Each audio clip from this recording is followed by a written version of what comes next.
This is Words of Wisdom with Wilberforce. Hello, family. I'm so excited to share the moment with you again. And we'll continue this post Valentine message on love, relationship, sex, and so on and so forth. We have been looking at filling the tank of your partner with his or her love language. And today we will be considering another love language, and that love language is presence. We'll be looking at the Bible from the book of Luke chapter 10 verse 39. The Bible says, and she has another sister called Mary, who also sat at the feet of Jesus and heard him. I want you to understand one of the love languages is presence. Many people don't feel love unless they are with you. And the moment they are with you, they feel they are actually on the top of the world. There are many couples that will have gone far in their relationship, but one person has no time for the other person. This is what happens especially when people are professional. There are so many people that may not understand what it means to be a medical doctor. So when they get married to a medical doctor, they expect every other day the man will be at home with them and they'll be talking, chatting, having fun together. But this man is passionate about saving lives, and at every point in time he's called to come to the hospital.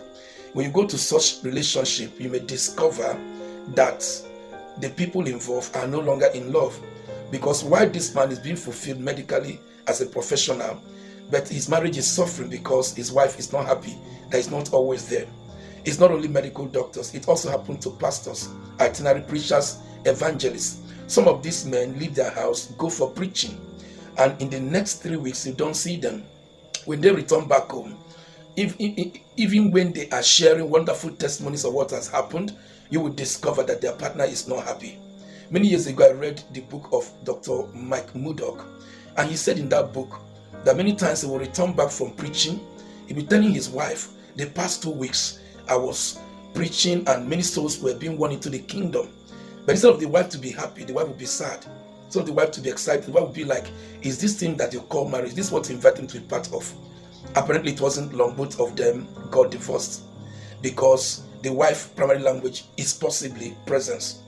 You need to find out who your wife is, whether she's the kind of person that loves presence more than any other thing. If she is, my brother, you have a very big issue. You must find a way to have time to spend with her, because no matter what to do to somebody whose primary language is presence, the person will not feel loved. If you like buy all the cars, if you like buy all the diamond and golds, the person will not feel loved until the person is with you, spend time with you, and things like that. You must be somebody who understands the primary language of your partner. In every relationship, there are people that they don't care even if you're not around. You can travel for 6 months, they don't even give a hoot. But there are people, if they don't see you for 1 day, there is fire on the mountain. It is this understanding that will help you to know what to do when relating with your partner. It's very, very important. Don't take it for granted. I have this friend of mine who is a pastor and a lawyer, and his wife is a nurse. And he told me that most Saturdays, the wife, being from Afipo, known very well for being very diligent, women that want to sacrifice so much for their husband. This woman will wake up every morning on Saturdays, mop the floor, clean the toilet, wash all the dirty clothes, and the husband, instead of being very happy and excited, will be very angry. And then one day the wife was like, are you not happy that I spend hours upon hours making your home very clean? The man said, I'm not happy. I'll be happier if you just leave all those things, meet me in the bedroom, let's lie down on the bed and gist. That is all. It was then the wife realized this man's primary language was actually presence. It's important that you understand that presence can become very demanding if it's a primary language of your partner. Therefore, you must learn to be there for your partner at all times. Do not allow your busy schedule to deny you time you should spend with your partner. There was something I read many years ago that changed me, and that's the story of Abraham Lincoln, the president of America many years ago. This man made a statement that changed my life. One of the days they were discussing on the strategy to use to end the civil war that was going on in America. While they were there in the meeting, his son walked in Instead of asking the boy to go out of the place, he carried his son and put him on the lap. And while this was going on, one of the generals was angry and he stood up to say, Mr. President, your son should not be part of our discussion. We all have our sons. But Abraham Lincoln said something I can't forget. He said, my first allegiance is to God. My second allegiance is to my family. And my third allegiance is to the United States of America.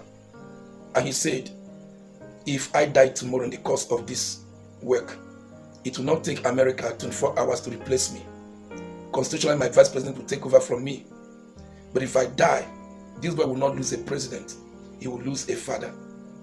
That touched me so much. We must make our family priorities. We should never allow our busy schedule to make us to distance ourselves from our children, our wife, and our husband.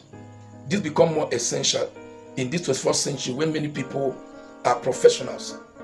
When you see a woman who is a pilot and she has to fly jets from one country to another. When you see a woman who is very high in corporate ladder as a regional bank manager, she has to attend meetings and different functions. In the midst of all this, you must create time to be with your loved ones, because your loved ones are more important than the work you are doing. If you lose that job, there's only one place to be, and that is home. You must give your partner the right time. I read interestingly that when Margaret Thatcher was the Prime Minister of Great Britain, even though her work was very demanding, she always found time to prepare breakfast for her husband Dennis Thatcher. So interesting. So don't give us a reason that you're a professional, you'd have no time. No, it's all about priority. You see, one of the things I always ask my students in the university, if you are given water, food and air, if you are asked to choose one, which one will you choose? The truth is that these three things are very important, but one is more important than the other. If you choose food, I'm sure you will not live to eat that food.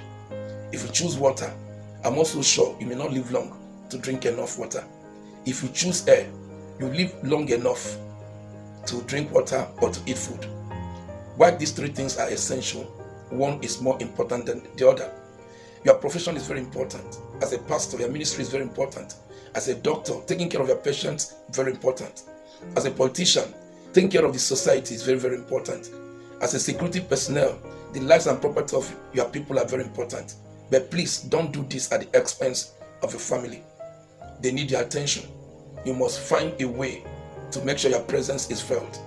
If you are married to a woman who wants you to be there 24/7, my brother, my sister, you need to do something about it, because when there is no fuel in the tank, the journey will end.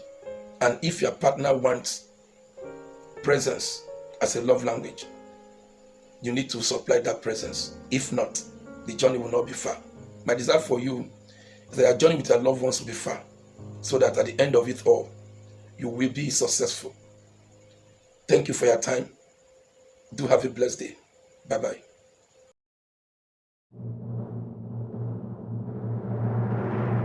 This is Words of Wisdom with Wilberforce.